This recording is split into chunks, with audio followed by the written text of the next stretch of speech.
everyone, it's Michelle and welcome back to the Royal Daily Tea. Happy Monday, happy fresh start of the week. So for all of you out there who are looking for a new show to watch, especially my Outlander friends, I am binge watching a new series called The Gilded Age.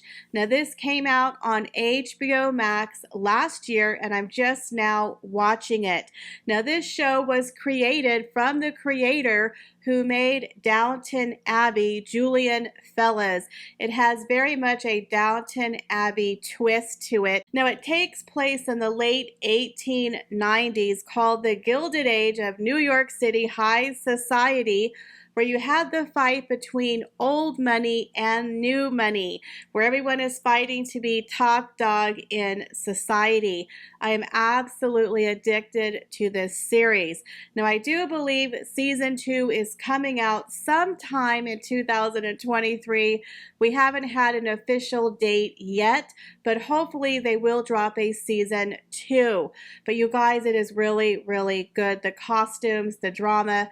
What else can you ask for? So check it out on Hulu, HBO Max, Amazon Prime. If you're not in the United States, Google The Gilded Age and see how you can watch it. But it's a very, very good show. But you guys, we have a lot of juicy royalty to get through today. So you know what to do. Sit back and relax, grab yourself a beverage, and let's get into the Royal Daily Tea.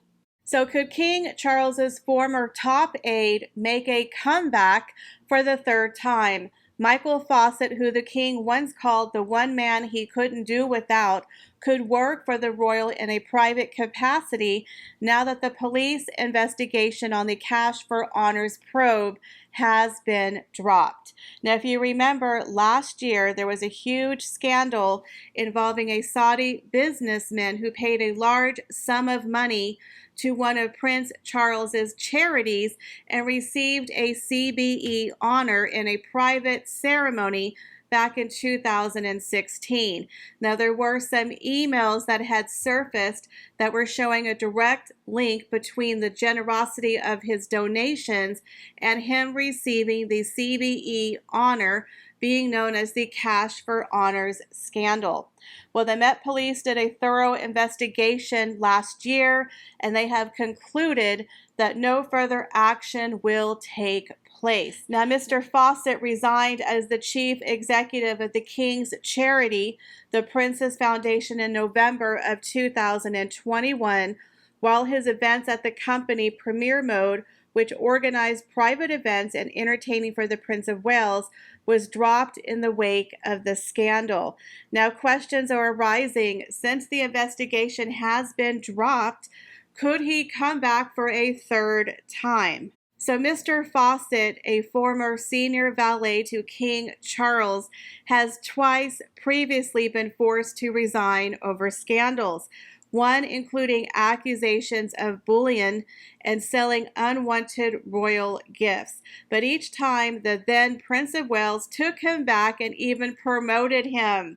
So Michael was extremely unpopular and unliked by other members of the royal household, obviously, and people realized he had a lot of power and he had the ear of the then future heir to the throne. But the prince relied on him completely and was said to have famously remarked he could not manage without just about anyone except for Michael. So that had made him very powerful in the royal household. So sources have reached out to the palace and asked if Mr. Fawcett could once again work for the king in either a professional or a private capacity, but they refuse to comment. So I will keep you posted if he does in fact go back to work for King Charles. So there's been a lot of talk and controversy in regards to the upcoming Heart of Invictus.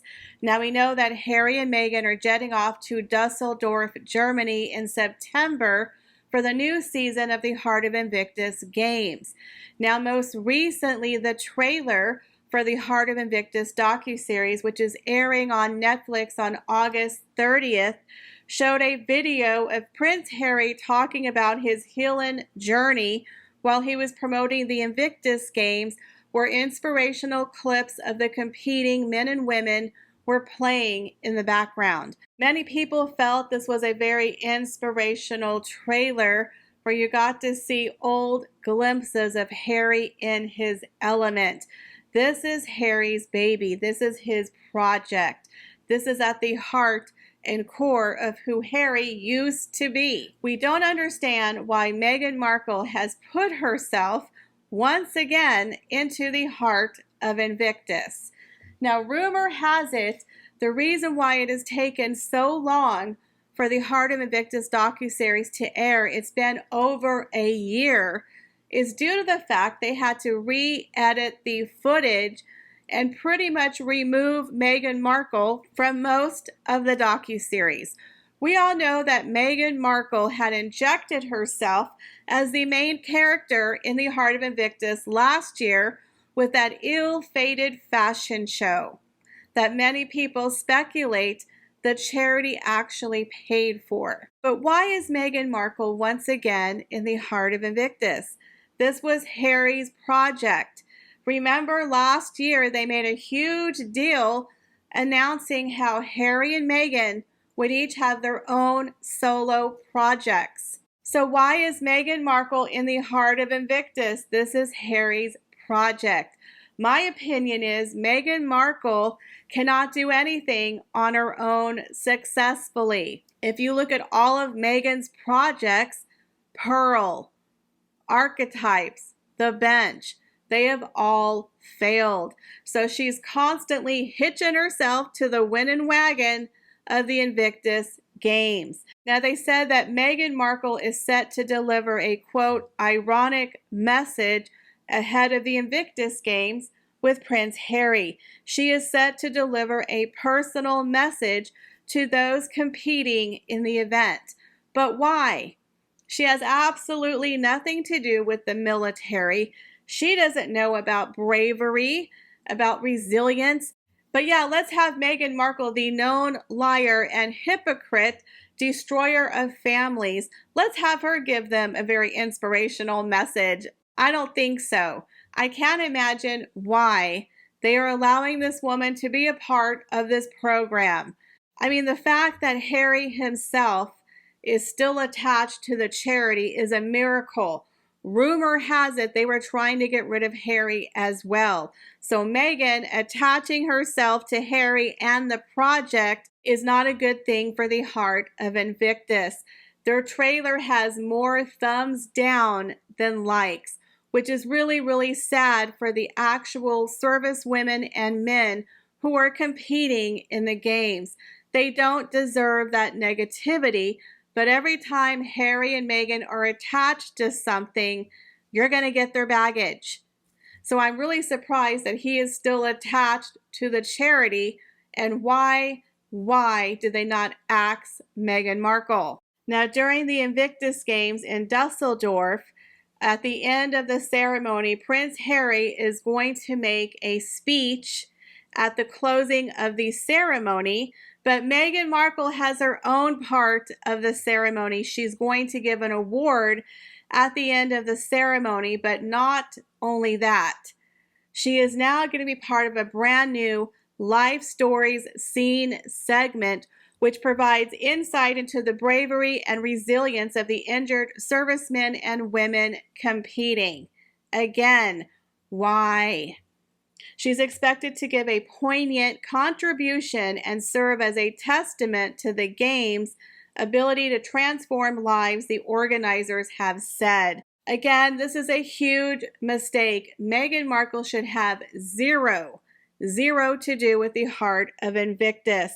So it's going to be very interesting to see what happens when the Heart of Invictus drops on Netflix on August 30th.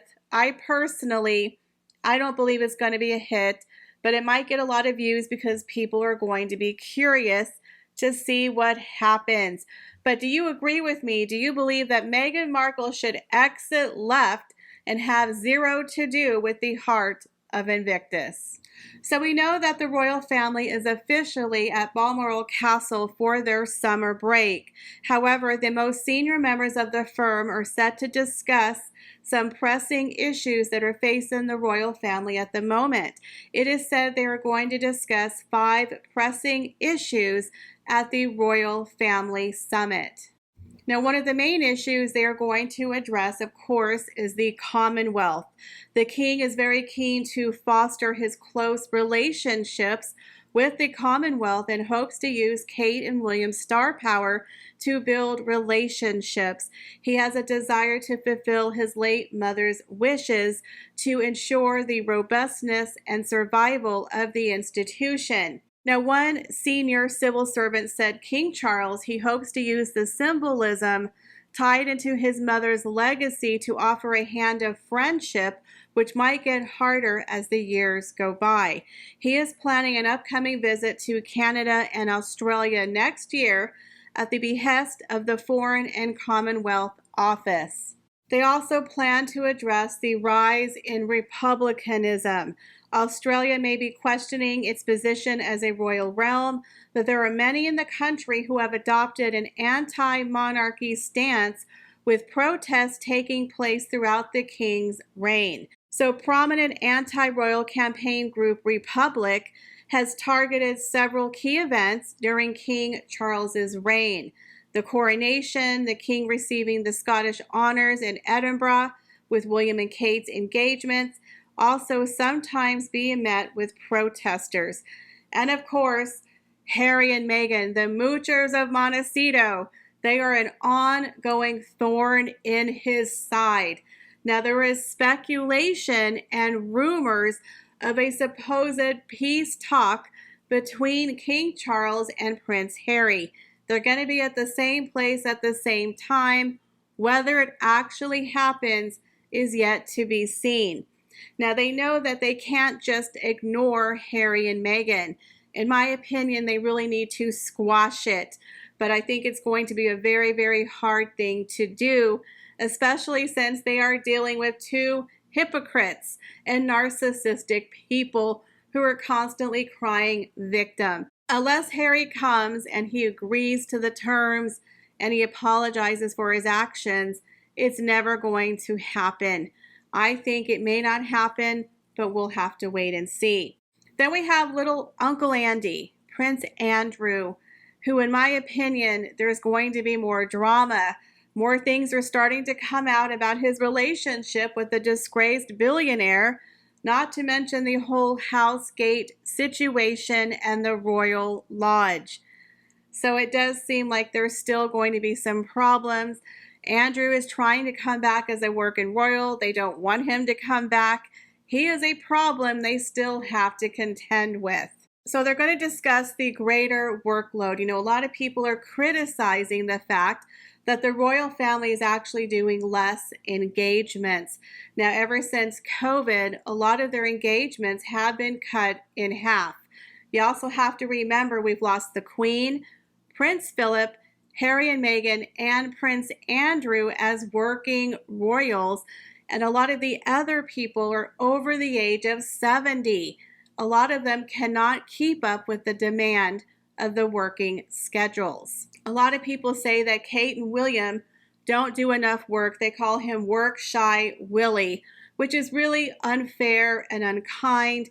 Now, I do say that William and Catherine put their children and their family first, and I applaud them for doing so, because in the future, he will be the king one day, and he won't be able to be there for his kids the way he is now. However, I do believe that since they are the now Prince and Princess of Wales, they are definitely going to step up their workload. Now, we know that the royal family gets a lot of criticism, like Prince William didn't show up for the World Cup finals for the women in Australia. A lot of people are saying he should be fired. He shouldn't be the president of the Football Association. The man's on a vacation. He does a lot of charity. He's doing his new homelessness campaign. He's working with the Earthshot Prize. So again, it's like they're damned if they do, they're damned if they don't. But ultimately, they definitely all need to step up a little bit and be a little bit more visible. The Queen famously used to say, "I have to be seen to be believed." And people need to see the royal family in order to say, okay, they're worth it. we need to keep them around. But I do believe the social media campaign that they were doing around the coronation was a major success. So I believe if the royal family, especially the Waleses, who I call the new Fab Five, if they continue to work, being out there, being seen, and using social media to connect with people, I definitely believe they will be a huge success moving forward. Well, guys, that is all the royal tea that I have for you today. Thank you so much for stopping by my channel.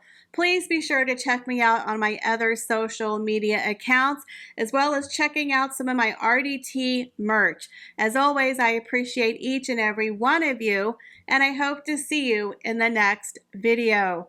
Bye, guys.